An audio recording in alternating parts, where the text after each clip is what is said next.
Ezekiel's Inaugural Vision, Chapter 1.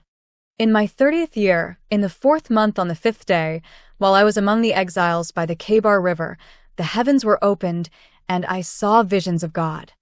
On the 5th of the month, it was the 5th year of the exile of King Jehoiakim. The word of the Lord came to Ezekiel the priest, the son of Buzi, by the Kebar River in the land of the Babylonians. There the hand of the Lord was on him. I looked, and I saw a windstorm coming out of the north, an immense cloud with flashing lightning and surrounded by brilliant light. The center of the fire looked like glowing metal, and in the fire was what looked like 4 living creatures. In appearance their form was human, but each of them had 4 faces and 4 wings. 7 their legs were straight. Their feet were like those of a calf and gleamed like burnished bronze. Under their wings on their 4 sides they had human hands. All 4 of them had faces and wings, and the wings of one touched the wings of another. Each one went straight ahead.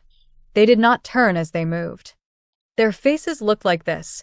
Each of the 4 had the face of a human being, and on the right side each had the face of a lion, and on the left the face of an ox. Each also had the face of an eagle. Such were their faces. They each had 2 wings spreading out upward, each wing touching that of the creature on either side, and each had 2 other wings covering its body. Each one went straight ahead. Wherever the spirit would go, they would go, without turning as they went. The appearance of the living creatures was like burning coals of fire or like torches. Fire moved back and forth among the creatures. It was bright, and lightning flashed out of it. The creatures sped back and forth like flashes of lightning. As I looked at the living creatures, I saw a wheel on the ground beside each creature with its 4 faces. This was the appearance and structure of the wheels. They sparkled like topaz, and all 4 looked alike. Each appeared to be made like a wheel intersecting a wheel. As they moved, they would go in any one of the 4 directions the creatures faced.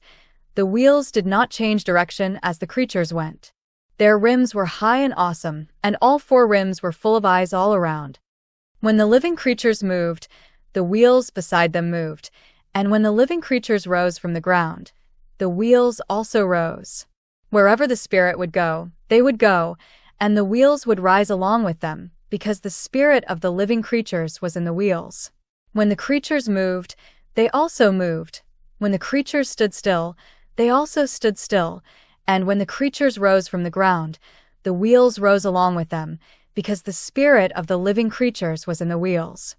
Spread out above the heads of the living creatures was what looked something like a vault, sparkling like crystal, and awesome. Under the vault their wings were stretched out one toward the other, and each had 2 wings covering its body. When the creatures moved, I heard the sound of their wings, like the roar of rushing waters, like the voice of the Almighty, like the tumult of an army. When they stood still, they lowered their wings.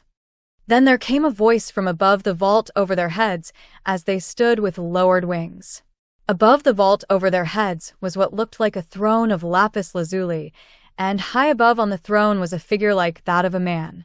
I saw that from what appeared to be his waist up, he looked like glowing metal, as if full of fire, and that from there down he looked like fire, and brilliant light surrounded him. Like the appearance of a rainbow in the clouds on a rainy day, so was the radiance around him. This was the appearance of the likeness of the glory of the Lord. When I saw it, I fell face down, and I heard the voice of one speaking.